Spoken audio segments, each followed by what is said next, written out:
We are headed to work. Last week I had the whole week off and I thought I was gonna have fun, test recipes. No, I came down with the flu. But I'm all recovered and we're heading back to work, so let's go. This week's grocery run was very extensive.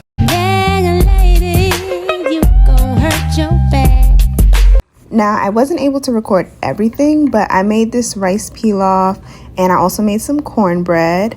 Then I made these meatballs to make Swedish meatballs and I browned them on all their sides. I made enough green beans for 6 servings and I also made some mashed potatoes to go with the Swedish meatballs.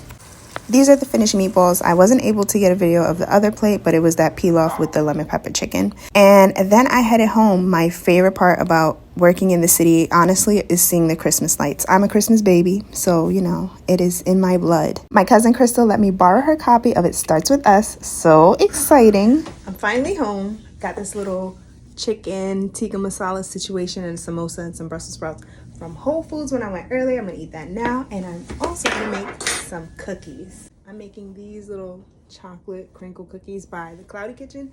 Second time making them. First time they were bomb. So let's get into it. Whenever I bake, I always whip out my scale because I do not bake without it. I feel like the perfect way to bake is in grams. You'll get consistent results.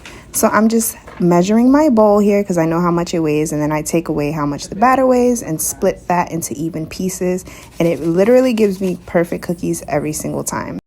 So that was the end of my day, and I think I'm going to make another video showing you guys all the Christmas cookies I made for my friends this year.